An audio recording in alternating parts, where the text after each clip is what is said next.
हमने ये सोचा कि आज इस पर चर्चा कर दी जाए।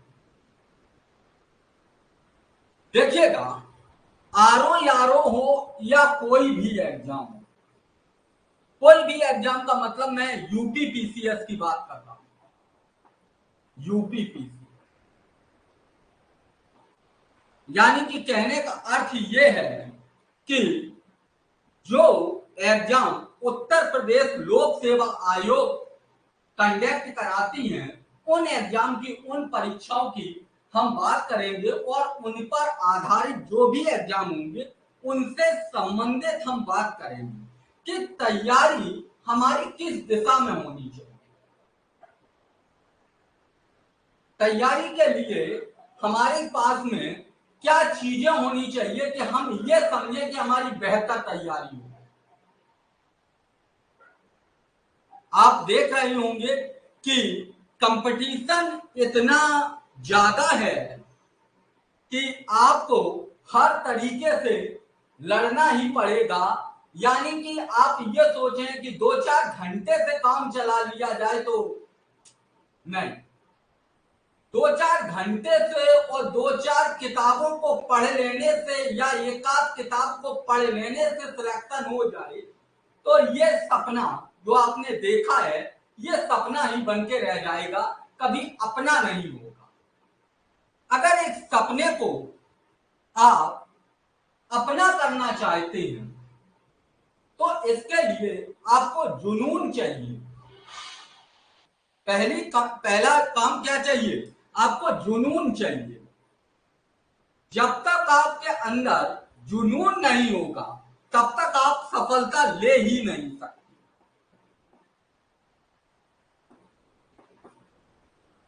सफलता नहीं ले सकती।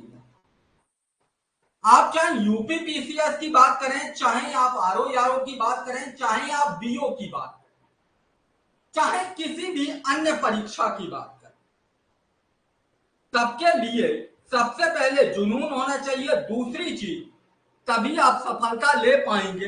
लेकिन सिर्फ और सिर्फ जुनून होने से कुछ नहीं होगा। परीक्षा की आपको प्रकृति एवं प्रवृत्ति पता होनी चाहिए।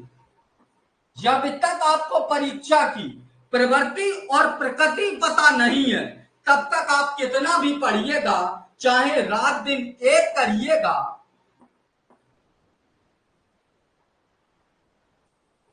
आप सफल नहीं हो पाएंगे। नहीं हो पाएंगे। आपको चाहे कुछ बता दे, आपको बता दे कि पॉलिटी के लिए लक्ष्मीकांत पढ़ लीजिएगा और हिस्ट्री के लिए बिपिन चंद्रा या किरण या जो भी स्पेक्ट्रम पढ़ लीजिएगा, उन सबसे होगा कुछ नहीं। आप कहेंगे किताबों के पढ़ने से नहीं होगा तो क्या किससे होगा? कहां से आप आए हुए हैं? इस तरीके की बहकी बातें कर रहे हैं, आपके दिमाग में सवाल उठ सकता है। देखिएगा, जाहिर सी बात है, किसी भी एग्जाम को निकालने के लिए आपको उसकी प्रकृति और प्रवृत्ति पता है तो आप परीक्षा 100% पास कर लेंगे। 100% आप पास कर लेंगे।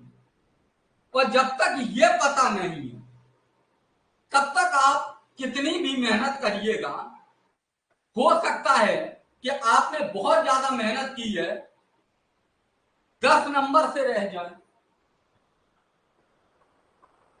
10 प्रश्न आपके गलत हो जाएं, या 10 प्रश्न से ही रह जाएं, या 10 नंबर से रह जाएं, या हो सकता है 1 नंबर से रह जाएं, लेकिन सफलता मिलने के चांसेस बहुत कम बन जाते।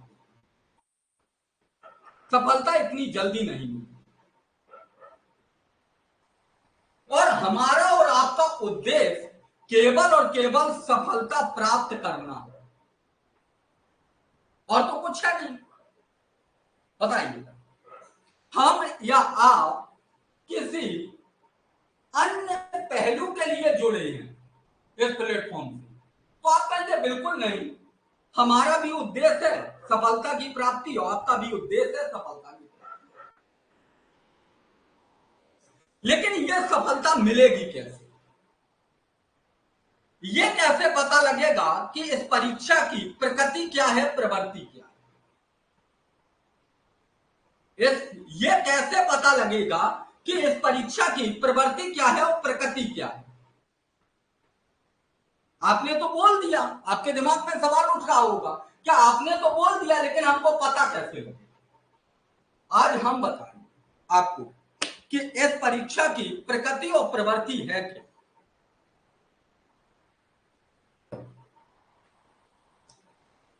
देखिएगा, चलिएगा, मैं आरओई की बात करूंगा, यूपी पीसीएस की तरफ नहीं जाऊंगा।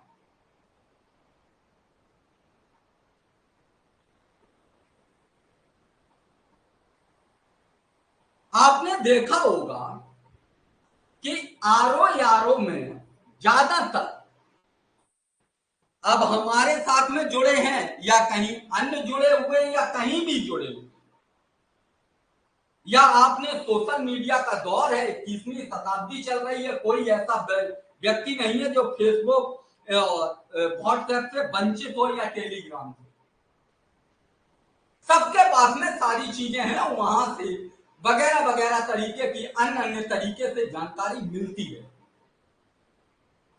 आपने देखा होगा कि जीएस का जो पहला पेपर होता है उसमें 140 प्रश्न जीएस के पूछे जाते हैं, और इसके बाद में सेकंड जो पेपर होता है वो हिंदी का होता है, अगर मैं प्री की बात करूं, जिसमें 60 प्रश्न पूछे जाते हैं।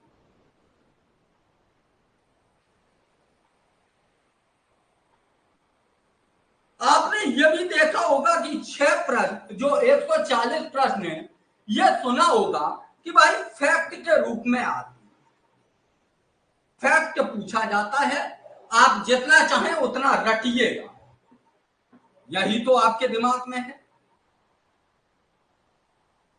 लोग तो यहां तक हैं कि कई लोग इसका ट्रिक बना बना के चीजों को रटते हैं, कई लोग सोशल मीडिया के दौर में ट्रिकों के नोट्स बेच रहे हैं।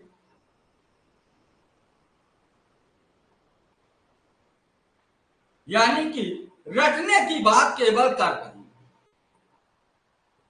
और जो लोग ये कहते हैं कि भाई इस परीक्षा में सिर्फ और सिर्फ फैक्ट पूछा जाता है, तो वह जो व्यक्ति इस बात का दावा करता है वह इस परीक्षा की प्रकृति को नहीं समझता, ना प्रकृति को समझता है ना इसकी प्रवृत्ति को समझता है।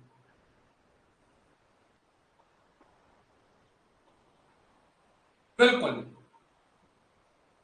प्रकृति का मतलब है नेचर और प्रवृत्ति का मतलब है पैटर्न। ठीक, कि परीक्षा का पैटर्न क्या है और परीक्षा का जो नेचर है वो किस तरीके से। ठीक,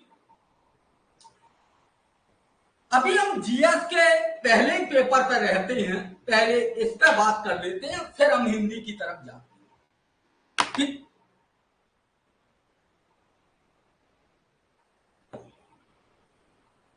अब जैसे कि मैं बात करूं कि जीएस में 140 प्रश्न आते हैं, और ये मैं मान के चलता हूं कि आप सभी लोग सिलेबस से परिचित होंगे, क्योंकि कई बार दीप्ति मैम ने इस पर चर्चा की है, और जो लोग तैयारी करते हैं वो कहीं ना कहीं से सिलेबस देख ही लेती है, ग्रुप में भी सिलेबस दिया गया है। हिस्ट्री, ज्योग्राफी, पॉलिटी उसकी चर्चा करूं तो यह अनावश्यक है।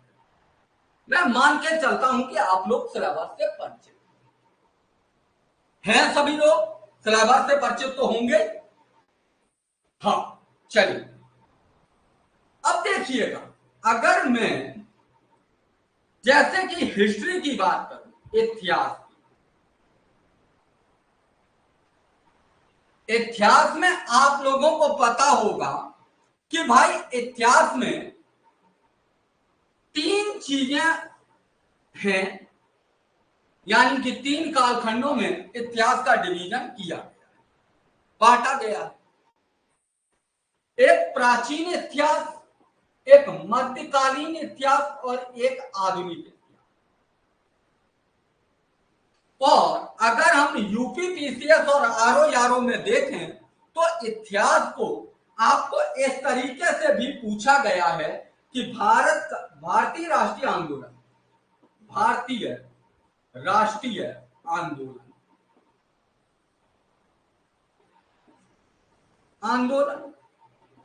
ऐसे भी एक पॉइंट अलग से रखा गया। ठीक,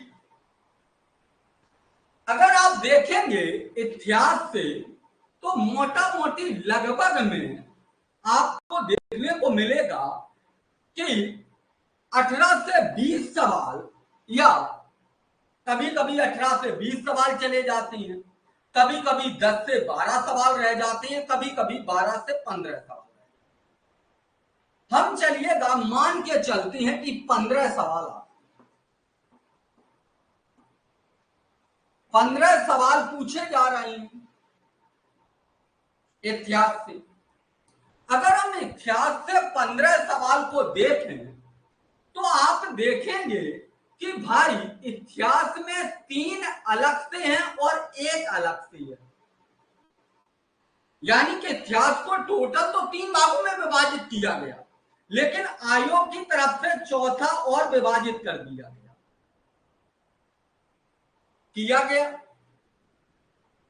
आप कहेंगे बिल्कुल। अगर पूरी तरीके से यह पूछ लिया जाए कि भारतीय इतिहास, तो भारतीय इतिहास का मतलब यह है कि हड़प्पा से लेकर और 1947 तक का इतिहास, यही तो है भारतीय इतिहास। हड़प्पा कहें या कहें पाषाण युग से लेकर 1947 तक का जो इतिहास है उसको भारतीय इतिहास के श्रेणी में रखेंगे।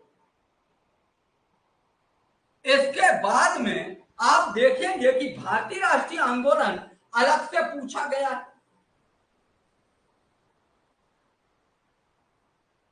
और इन सबको मिलाकर चाहे भारतीय राष्ट्रीय आंदोलन हो चाहे इतिहास हो, इन सबके प्रश्नों को मिलाकर ही हम इतिहास के प्रश्नों को बोलते हैं।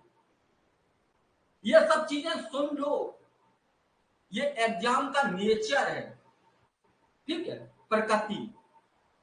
और ये ना समझ में आया तो जीवन भर गुब्बारा बनाए घूमते रहोगे, कुछ नहीं आएगा। सच बता रहे हैं, भागो मत। हमको पता है कि आपके अंदर कितनी प्रतिभा है, ठीक है, ये भी हमें पता है, ठीक, तो इसलिए भागिएगा मत, बहुत अच्छे से सुनो, समझो। समय नहीं ले रहा हूं, ये चीजें कहीं मिलती नहीं।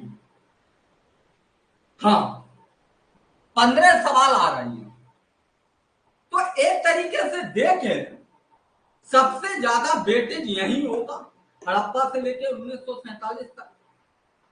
आप कहेंगे बिल्कुल, यानी कि 10 सवाल तो यहां से पूछे ही गए। पूछा जाएगा या नहीं?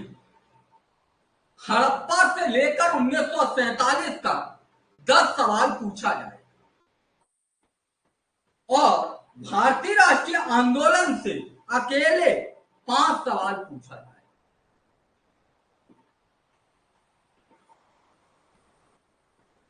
अगर यह बात आपको पता है तो आप एग्जाम की प्रकृति को समझ सकते हैं। क्या समझ सकते हैं? आप एग्जाम की प्रकृति को समझ सकते हैं। पहली बात हम रख रहे हैं, अभी हम और बताएंगे इसके अंदर। तो आपको यह पता रहेगा कि हमको क्या पढ़ना है और क्या छोड़ना है, यानी कि आधुनिक इतिहास का यहां भी ज्यादा है तो कम से कम 2 प्रश्न तो यहां मिलेंगे, 5 सवाल यहां से मिल रही हैं। आधुनिक इतिहास से टोटल 7 सवाल मिल रही हैं, 15 सवाल पूछे गए हैं, 8 सवाल आपको प्राचीन और मध्यकालीन से मिलेंगे। इतनी बात तो समझ में आ गई है कि भाई सबसे ज्यादा परीक्षा में जो वेटेज रहेगा वो किसका रहेगा? तो आप कहेंगे आधुनिक इतिहास का। इतनी बात क्लियर है। अब आधुनिक इतिहास पर ज्यादा फोकस करना है। अब यह बात तो पूरी तरीके से प्रमाणित है कि भारतीय राष्ट्रीय आंदोलन की शुरुआत 1885 से मानी जाती है, जब कांग्रेस की स्थापना हुई तब से मानी जाती है पहला चरण। यानी कि 1885 से लेकर 1947 तक का जो इतिहास है उसको अगर अच्छे से पढ़ लिया जाए तो 5 प्रश्न बिल्कुल सही होंगे या नहीं? बिल्कुल होंगे। और आप देखेंगे कि यूरोपीय कंपनी के आगमन से लेकर 1885 तक अगर आप पढ़ते हैं तो आप देखेंगे कि लगभग में 2 से 3 ही सवाल मिलेंगे। इस बात को तो समझना होगा। ठीक, यह है एग्जाम की प्रकृति। अब आप देखेंगे कि भाई भारतीय इतिहास में मध्यकालीन जो इतिहास है उसे सामंतवाद का युग कहा जाता है। कई इतिहासकार इसे किसका व्याख्या करते हैं तो आप कहेंगे अंधकार की युग की व्याख्या करते हैं। सामंतवाद या अंधकार के युग की व्याख्या करते हैं कई इतिहासकार। यानी कि प्राचीन इतिहास की अगर हम बात करें तो प्राचीन इतिहास हमारी पुरानी परंपराओं पर आधारित है और इसके बाद में एक नई व्यवस्था आई जो सामंतवाद व्यवस्था आई और जिसमें कई इतिहासकार इसको अंधकार का युग कहते हैं। तो यहां पर जो मध्यकालीन इतिहास है इससे प्रश्न आने की कम संभावना हो जाती है, लेकिन जो प्राचीन काल से मध्यकाल में जो समय है, जो दौर है, जो परिवर्तन हो रहा है कि प्राचीन काल से मध्यकाल की तरफ कैसे बढ़ रही है, जो वहां पर शासन काल हो रहा है, यहां से सवाल पूछे जाने की संभावना ज्यादा बढ़ जाती है। और मध्यकाल में सबसे ज्यादा जो ध्यान दिया गया है वो तो या तो प्रशासन पर दिया गया है या आर्ट एंड कल्चर पर दिया गया।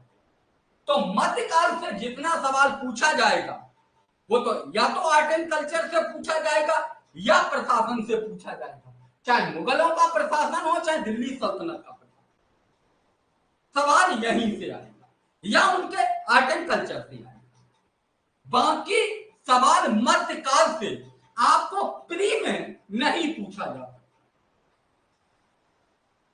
प्राचीन काल में हड़प्पा, वैदिक, मौर्य, मौर्योत्तर, गुप्त, गुप्तोत्तर, फिर इसके बाद में जो दक्षिण भारत का इतिहास है और जो दक्षिण भारत की शैली है, चाहे नागर शैली हो चाहे कोई शैली हो, यानी कि आर्ट एंड कल्चर से संबंधित यहां पर सवाल पूछे जाने की प्रबल संभावना रहती है। यानी कि अगर मैं बात करूं तो मध्यकाल से लगभग में पूरे मध्यकाल की बात करूं तो 2 से ज्यादा सवाल नहीं आएंगे। अगर हम प्राचीन इतिहास की बात करें तो लगभग में 5 सवाल बनने की संभावना रहती है। इस तरीके से 7 सवाल तो आ सकते हैं, इससे ज्यादा अगर 15 सवाल पूछे गए हैं तो 8 सवाल आपसे सीधे सीधे आधुनिक इतिहास से आते हैं। यह बात अगर पता है तब तो आप एग्जाम की प्रकृति को समझते हैं। क्या समझते हैं? एग्जाम की प्रकृति। अब जैसे कि इसी तरीके से हम देखें, आप देखेंगे कि भारतीय संविधान की अगर बात करें तो भारतीय संविधान में संविधान के निर्माण से लेकर न्यायपालिका, अगर हम सवाल की बात करें कि लगभग भाई 20 सवाल आ रहे हैं भारतीय संविधान से। अब भारतीय संविधान में संविधान के निर्माण से लेकर और न्यायपालिका तक कम से कम 10 सवाल आएंगे। 10 ही सवाल आएंगे, इससे ज्यादा नहीं आएगा। ठीक, चाहे भारतीय संविधान का निर्माण हो, 1 सवाल बनने की संभावना है। अगर निर्माण से नहीं बना तो प्रस्तावना से बनने की संभावना है। भाग 1 से सवाल बनने की संभावना रहती है। भाग 1 से, यानी कि ये 3 टॉपिक से एक सवाल जरूर देखने को मिलेगा। ये 3 टॉपिक से एक सवाल जरूर देखने को मिलेगा, कभी कभी 2 सवाल देखने को मिल जाते हैं। अब इसी तरीके से आप देखेंगे कि भाई नागरिकता से सवाल पूछा भी जा सकता है, नहीं भी पूछा जा सकता। अगर पूछा जाएगा तो नागरिकता अधिनियम 1955 में जो आया है और उसके बाद में क्या संशोधन हुए, वर्तमान में नागरिकता देने का क्या प्रावधान है, यहां से सवाल पूछा जा सकता है। इसके बाद में आप देखेंगे कि मूल अधिकार से एक सवाल जरूर आएगा, फंडामेंटल राइट से एक सवाल जरूर आएगा, डीपीएसपी यानी कि राज्य के नीति निर्देशक तत्वों से एक सवाल जरूर पूछा जाएगा। मूल कर्तव्य से सवाल पूछा जा सकता है, नहीं पूछा जा सकता, दोनों चीजें रहती हैं। अगर डीपीएसपी से सवाल पूछ लिया गया तो मूल कर्तव्य से आने की संभावना कम रहती है। अगर डीपीएसपी से सवाल नहीं पूछा गया तो मूल कर्तव्य से जरूर सवाल पूछा जाएगा। ऐसे ही संघ की कार्यपालिका, संघ की विधायिका, इनमें से एक एक सवाल जरूर आएगा। अगर यहां संघ की कार्यपालिका और विधायिका से नहीं आया तो राज्य की कार्यपालिका विधायिका से जरूर पूछा जाएगा, संसद से जरूर पूछा जाएगा। संसद से सवाल नहीं आएगा तो विधानसभा से जरूर सवाल आएगा या विधानमंडल से सवाल जरूर आएगा। न्यायपालिका से एक सवाल आने की संभावना है। इसके बाद में प्रश्न कहां से बनते हैं? हमने क्या बोला, 10 सवाल पूछे जाते हैं यहां से। इसके बाद में पॉलिटी में कहां से सवाल बनेंगे? तो आप कहेंगे अनुच्छेद 371 जो स्पेशल राज्यों का दर्जा दिया गया, वहां से सवाल एक नहीं 2 सवाल आने की संभावना है। या तो मिलाने के लिए दे देगा या इनमें से कोई नहीं इस तरीके से दे देगा। उसको ज्यादातर छात्र छोड़ देते हैं, करे भाई कौन पढ़े। उन छात्रों को लगता है कि भारतीय संविधान का मतलब है कि मूल अधिकार या भारतीय संविधान के निर्माण से लेकर न्यायपालिका तक पढ़ लें तो हमारा संविधान क्लियर। इसके आगे नहीं पढ़ते, पंचायती राज्य कभी नहीं पढ़ेंगे, भारत की संवैधानिक संस्थाओं को नहीं पढ़ेंगे, जैसे वित्त आयोग हो गया और भी कई आयोग हैं, उनको नहीं पढ़ेंगे। जब उनको नहीं पढ़ोगे, आप देखिएगा यूपी पीसीएस हो गया या आरओ हो गया, वित्त आयोग से एक एक या 2 सवाल पूछ लेता, कई बार तो 3 सवाल एक ही साल में वित्त आयोग से उठा के पूछ लिए।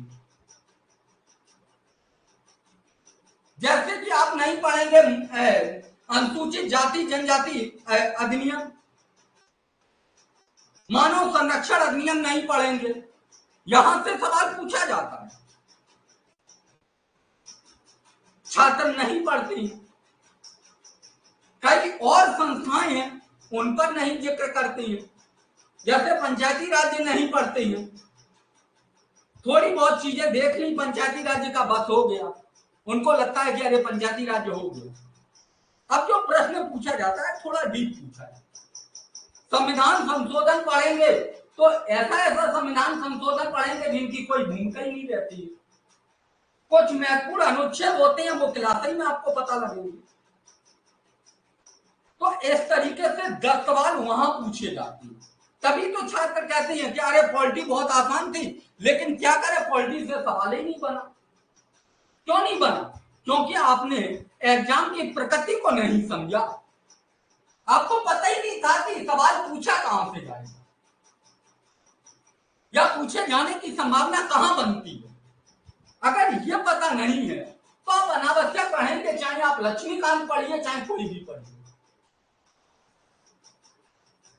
जब तक आपको रास्ता ही पता नहीं होगा कि जाना किधर है, आप चले जा रहे हैं तो एक चौराहा आएगा और उस पर आप गोल गोल चक्कर काटेंगे, इधर जाएंगे इधर जाएंगे इधर जाएंगे। इसके बाद में आपके सामने आगे का जो रास्ता है वो शून्य है। आप एक जगह स्थिर हो जाएंगे, आप लगेगा कि जाने कितनी दूरी तय कर चुके हैं, लेकिन आप कहां खड़े हुए हैं? शून्य पर खड़े हुए हैं। वही होगा। किसी भी एग्जाम की तैयारी करने से पहले आपको एग्जाम की प्रकृति पता होनी चाहिए। ये तो हमने प्रकृति की बात की, ठीक। कभी ज्यादा पढ़ना अनावश्यक है कि भाई ऐसा कर दिया जाए, मोटी मोटी किताबें मार्केट से खरीद ली जाएं और पढ़ना स्टार्ट कर दिया जाए। कई लोग कहेंगे कि स्पेक्ट्रम पढ़ लीजिएगा। ये स्पेक्ट्रम किताब मेरे पास में है, ठीक है, और हमने इसको खोला तक नहीं। क्यों? क्योंकि इतनी बेहतर हमको नहीं लगी। एक दो बार पढ़ा, हमको नहीं समझ में आई, ठीक।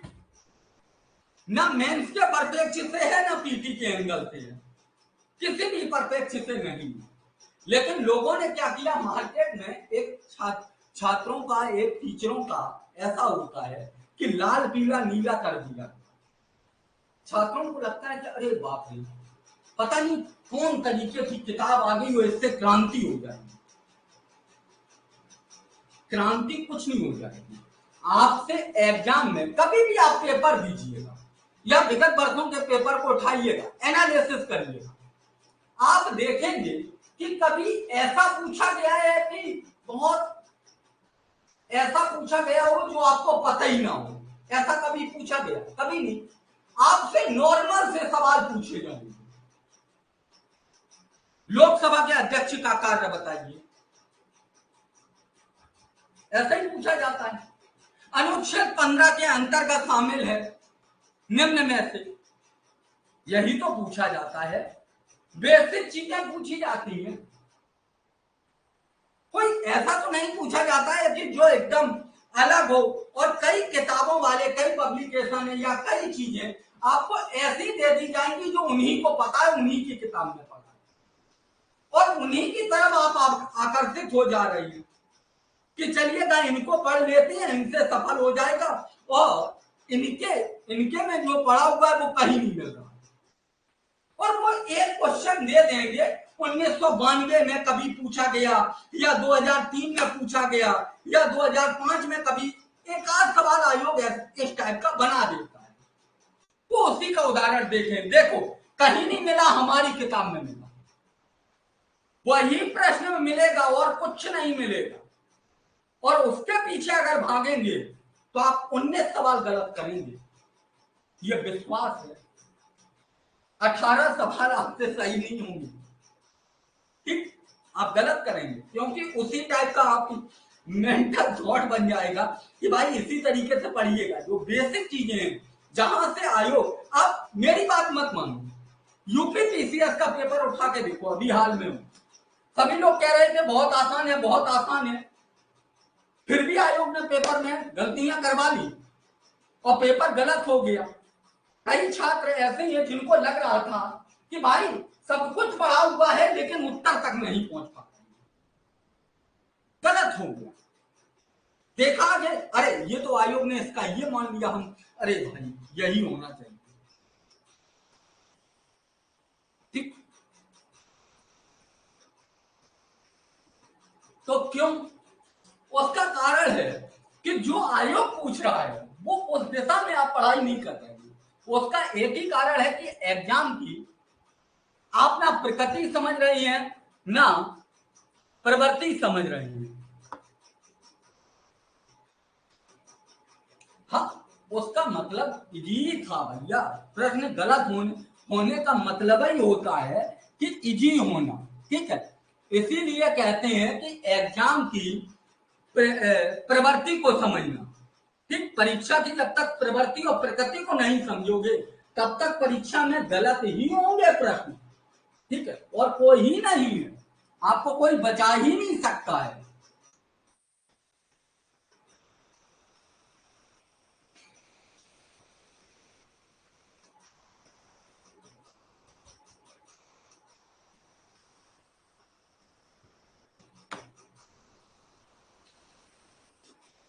हमने प्रकृति को देख ली, अब हम बात करें प्रवृत्ति कि एग्जाम की प्रवृत्ति क्या है।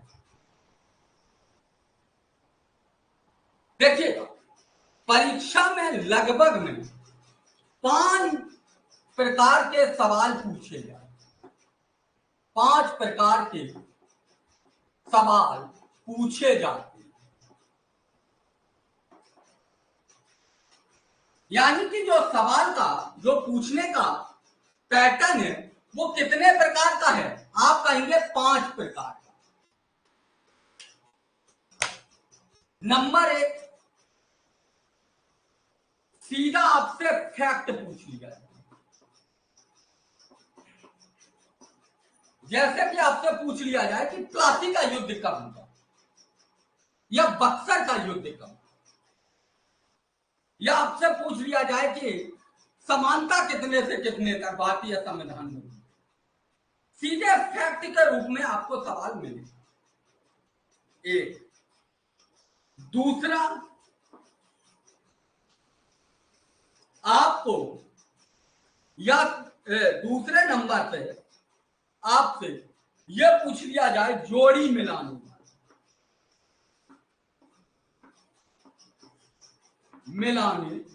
वाला। ये भाई जो जोड़ी मिलाने वाला आता था, ये आयोग बहुत पहले पूछता था। अब ये जोड़ी मिलाने वाला सवाल कभी कभार आपको देखने को मिले, अब बहुत कम देखने को मिलता है। इसकी जगह पर आयोग ने क्या किया कि रख दिया कि निम्न में से कौन सही नहीं है, निम्न में से कौन सही नहीं है, या निम्न में से कौन सत्य है, या निम्न में से कौन असत्य है, इस तरीके से रख देगा। ठीक, यानी कि जो जोड़ी में लाने वाला था, इसकी जगह पे ये पैटर्न देखने को मिला। तीसरा पैटर्न क्या है, कह सकते हैं कूट वाले प्रश्न पूछे जाते हैं। कूट वाले प्रश्न,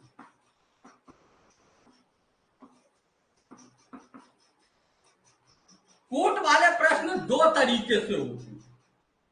नंबर 1 क्या रहेगा, इसमें से पूछ लिया जाएगा केवल एक सही है, केवल एक सही है, या 2 सही है, केवल 1 और 2 सही है, केवल 1 और 2 सही है। इस तरीके से आपको सवाल कूट के रूप में मिलेगा। जो अगला होगा वो क्या पूछा जाता है, आप कहेंगे कथन और कारण के रूप में। कथन और कारण के रूप में यह भी कूटे का सवाल होता है, कारण के रूप में पूछा जाता है। यही आपको 4-5 पैटर्न देखने को मिलता है, इसके अलावा तो कुछ नहीं देखने को मिलता है। बताओ, इसके अलावा कुछ देखने को मिल रहा है? नहीं। लेकिन आप सिर्फ और सिर्फ जब तैयारी करते हैं, तब आपके दिमाग में सीधा फैक्ट के रूप में तैयारी को लेकर रहते हैं। यहां यहां यहां आपका दिमाग ही नहीं होता है। आपको यह लगता है कि भाई सीधा सीधा फैक्ट रख लिया जाए। आपने ये नहीं देखा कि ये वाला सवाल कैसे सही होगा, ये वाला सवाल कैसे सही होगा, ये वाला सवाल कैसे सही होगा। इसके लिए आपको क्या चाहिए, फैक्ट के साथ साथ कॉन्सेप्ट। जब तक कॉन्सेप्ट आपका नहीं होगा, तब तक आप निम्न में से कौन सही होगा ये कर ही नहीं पाएंगे।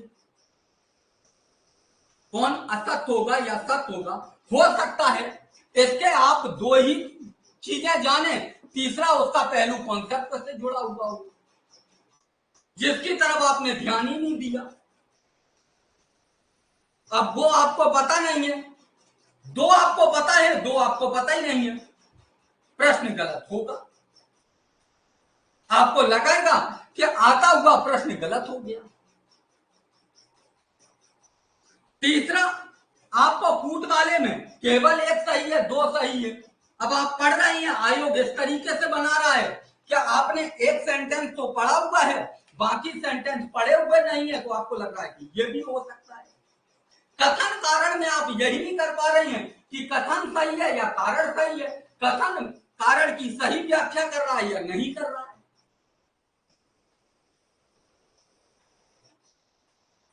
इस दिशा में तो तैयारी की नहीं। आपने अपनी तैयारी जो की है एग्जाम से पहले, वो इसकी तैयारी की है। मुकाबला आपको इन 4 से करना है। परीक्षा में पहुंच गए, प्रैक्टिस है नहीं, अचानक आपके सामने आया, बताओ गलत होंगे या नहीं होंगे? जाहिर सी बात है, क्योंकि इस दिशा में तैयारी किए होते। युद्ध आप, ये तो वही हो गया कि भाई युद्ध हम लड़ने की तैयारी कर रहे थे लाठी डंडे से। हमको नहीं पता था क्या अंग्रेज, जो यूरोप अंग्रेज हैं, वो आधुनिक प्रणाली के तहत में युद्ध लड़ेंगे आके। हमको तो ये बात की पता ही नहीं था। अब हम उनका मुकाबला आधुनिक युग की प्रणाली यानी कि तो बंदूकों के सामने हमारी लाठी डंडा की फौज कैसे लड़ पाएगी? आप कहेंगे बिल्कुल नहीं लड़ पाएगी, युद्ध हार जाएगी। वही है, यहां पर तैयारी आपकी यहां पर है और मुकाबला आपको यहां करना है। कैसे सफल हो पाएंगे? अब भाई सीधा फैक्ट है, अगर हम आरओ यारो में देख लें तो भाई सीधा फैक्ट कितना पूछा जाएगा? ज्यादा से ज्यादा 50 सवाल। 50 में 50 तो सही हो नहीं जाएगा, 50 में 45 सही होगा। अब 50 के बाद में जो सवाल बचेगा वो तो इस पैटर्न पे है और इस पैटर्न की तैयारी ही नहीं है। जब तैयारी नहीं है तो हम क्या करेंगे? कितना भी लड़ेंगे तब भी क्या हम परीक्षा को पास करने लायक नंबर ला पाएंगे? नहीं ला पाएंगे। इसीलिए जब भी आप तैयारी करें, दिमाग में ये 4 बिंदु जरूर रखें।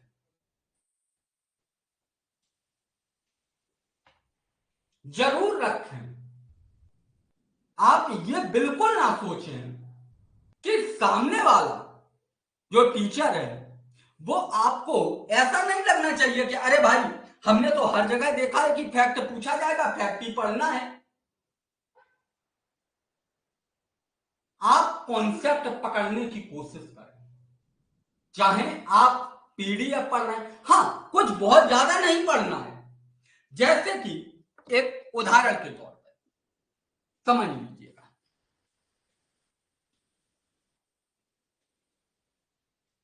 कि पढ़ना कैसे। जैसे कि आप प्लासी का युद्ध पढ़ रहे हैं, प्लासी का युद्ध।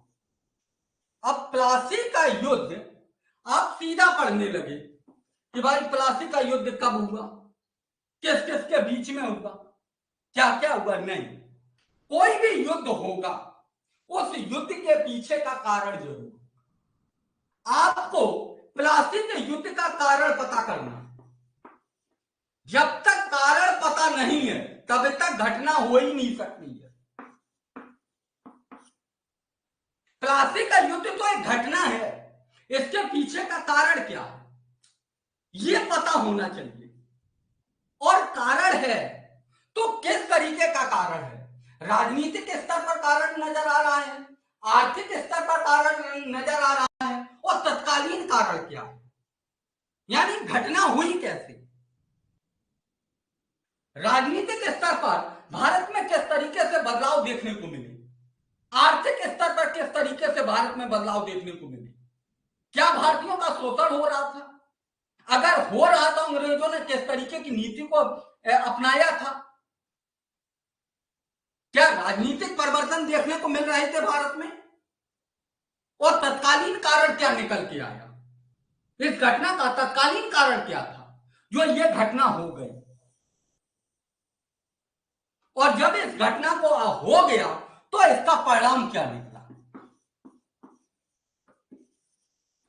यह आपको समझना होगा कि परिणाम इसका क्या निकला, भारत में इसके क्या परिणाम देखने को मिले, कंपनी के ऊपर इसका क्या प्रभाव पड़ा, इसके बाद में भारत की परिस्थितियां किस तरीके से आगे बढ़ी। अगर ये 3-4 चीजें पता हैं, बहुत ज्यादा नहीं है, जितना यहां आपको घटना याद करने में होता है उतना ही समय यहां लगेगा समझने में। ये समझने में आपको तुरंत पता लग जाएगा कि बक्सर के युद्ध का कारण क्या है और बंगाल में क्यों दैत्य शासन स्थापित हो गया। आपको तुरंत पता लग जाएगा। आपको यह भी पता लग जाएगा कि अंग्रेजों की भारत में यानी कि बंगाल के लिए ही नीति यह नहीं है, बल्कि उत्तर भारत के लिए क्या नीति का अपनाया है और दक्षिण भारत में किस तरीके की नीति अपना रही है और अंग्रेजों की पूरे भारत में किस तरीके की नीति को अपना रहे हैं। यह बात आपको पकड़ में आ जाएगी, आपको समझना होगा, थोड़ा समय लगेगा। आप घबराइएगा मत कि फॉर्म कब आ रहा है, फॉर्म नहीं आया अभी तक, नोटिफिकेशन नहीं आया, हम तैयारी कैसे करें। तैयारी कोई एक दिन का समय वो थोड़ी नहीं है, एक दिन में तैयारी नहीं की जाती, 4 दिन की चांदनी और फिर अंधेरी रात जैसी स्थिति मत रखिएगा। फॉर्म आज नहीं कल आएगा, जब भी आएगा आप अपनी तैयारी को इतना बेहतर करें कि परीक्षा में सफल होने के लिए तैयारी होनी चाहिए। तैयारी ऐसा नहीं है कि टाइम पास का विषय हो, ठीक, कि टाइम पास का विषय हो कि बस हमने तैयारी कर ली और इसके बाद में हमको लग रहा है कि नहीं बस तैयारी हो चुकी है, हम एकदम बहुत अच्छे तरीके से अब जो भी आएगा एग्जाम में हम कर लेंगे। मैं विश्वास दिला रहा हूं कि अगर इस तरीके से तैयारी नहीं है तो फिर तैयारी नहीं। और ये केवल और केवल प्री एग्जाम के लिए ही नहीं रहती है, बल्कि आपको मुख्य परीक्षा में भी सहायता प्रदान करेगी। प्लस आपके पास में जो निबंध का पेपर आएगा उसमें भी आपको सहायता प्रदान करेगी। तैयारी तो इसी तरीके से करनी पड़ेगी। जैसे कि आप भारतीय संविधान की आप तैयारी कर रहे हैं, आपको केवल 4 अनुच्छेद रट लेने से भारतीय संविधान को थोड़ी नहीं समझ जाएंगे। क्या आपने 4 अनुच्छेदों को रट लिया और आपको लगने लगा कि नहीं भारतीय संविधान की हमारी तैयारी हो गई? बिल्कुल नहीं। आप जैसे मूल अक्षर पढ़ रहे हैं तो आपको यह पता होना चाहिए कि स्वतंत्रता होती क्या है और भारतीय संविधान में स्वतंत्रता किस तरीके की दी गई, क्योंकि वहीं से कूट बना के प्रश्न पूछा जाता है कथन कारण के रूप में। बताओ पूछा जाता है या नहीं? तब निष्कर्ष तक पहुंचने में दिक्कत हो जाती है या नहीं? बताओ भाई, अपने निष्कर्ष तक नहीं पहुंच पाती कि इसका ए सही है या आर सही है या ए आर की सही व्याख्या कर रहा है, तब नहीं आप पहुंच पाती। फिर आप केवल और केवल अपने आधार पर उत्तर कभी ए लगाए, कभी सी लगाए, कभी डी लगाए, लगा के आ गए। और ज्यादातर लोगों का क्या मानना है यूपीपीसीएस को लेकर, कथन कारण का प्रश्न आएगा, ज्यादातर यूट्यूबरों ने और ज्यादातर फालतू बकवास लोगों ने उत्तर बता दिया कि ए ही लगा के आना। आयोग ये सारी चीजों को समझ चुका है। आयोग क्या इतना मूर्ख है तो उसको आप पागल बना लेंगे? कभी नहीं बना पाएंगे। आयोग ने यूपीपीसीएस में अभी तो छोटा सा बदलाव किया है। क्या? केवल और केवल कूटों को बदल रहा है, उत्तर को बदल रहा है, ताकि आप जल्दबाजी में गलती कर दें। इसके बाद में यूपीएससी के पैटर्न को वो फॉलो करने में इस वर्ष बिल्कुल वो चूक नहीं करेगा। वो ये कंफर्म नहीं रखेगा कि ए और बी में ही उत्तर आएगा, वो ये भी कहेगा कि नहीं इसका उत्तर डी में भी आएगा, इसका उत्तर सी में भी आएगा, चाहे यूपीपीसीएस हो चाहे आर हो। ठीक, तो तैयारी के लिए नई दिशा देनी पड़ेगी।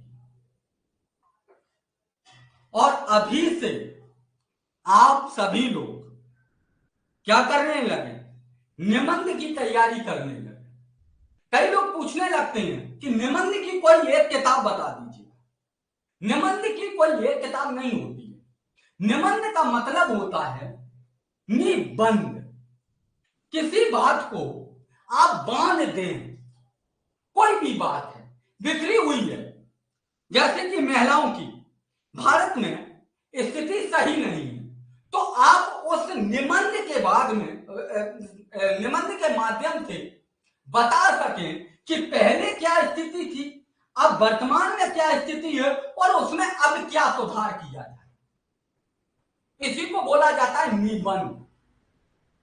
ठीक, ये कभी भी एक किताब से नहीं आपको पढ़ने से आएगा कि फलानी पब्लिकेशन का ले लीजिएगा, ढिकानी पब्लिकेशन का ले लीजिएगा, उनका निबंध नहीं। इसके लिए आपको प्रॉपर चीजों को समझना होगा,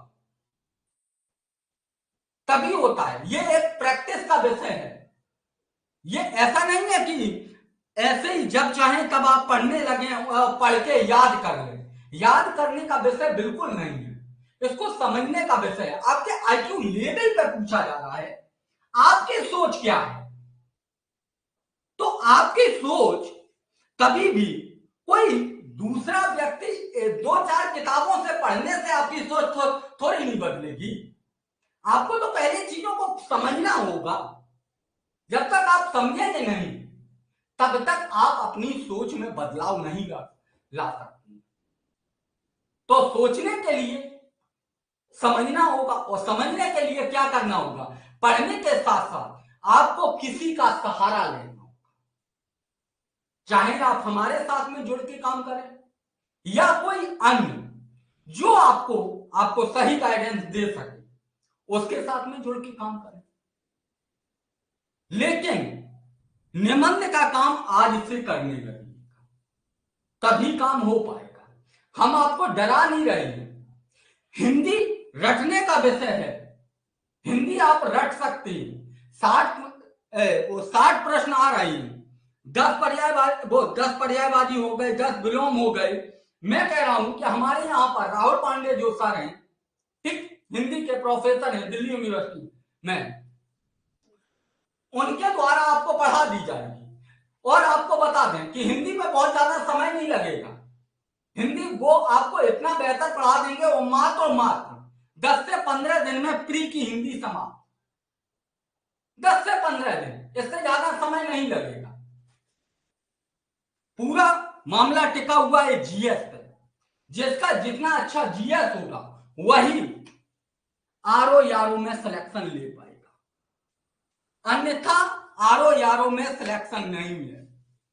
पहला पेपर निकालने के लिए जीएस मजबूत होना चाहिए, और मेंस को क्वालिफाई करने के लिए निबंध बेहतर होना चाहिए। निबंध, अगर ये 2 चीजें बेहतर हैं तो आरओ यारो में सिलेक्शन है, अन्यथा नहीं,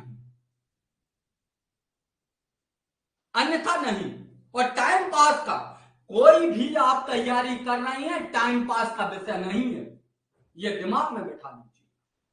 आप ये सोचें कि 2 दिन पढ़ लिए, तीसरे दिन आराम कर लिए, चौथे दिन फिर पढ़ लिए।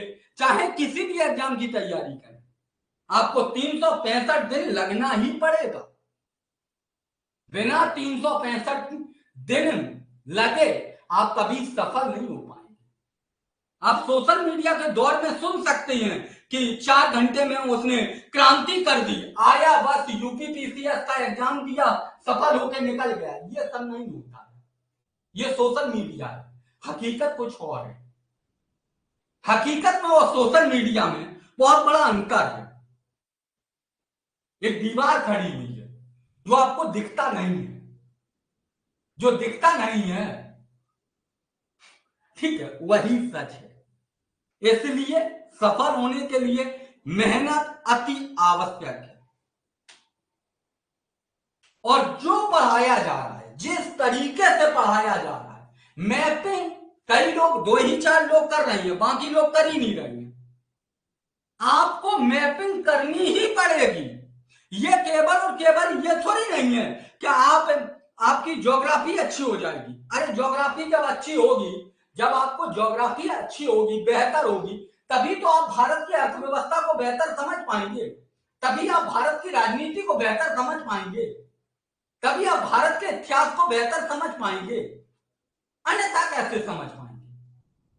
आपको यही नहीं पता है कि किस क्षेत्र में वाणिज्य फसलों का उत्पादन होगा, किस क्षेत्र में खाद्यान्न फसलों का उत्पादन होगा, किस क्षेत्र में खनन होगा, किस क्षेत्र में चट्टानें होंगी, खनिज होगा। ये सब जब पता नहीं होगा तो भारत की अर्थव्यवस्था को आप कैसे समझ पाएंगे?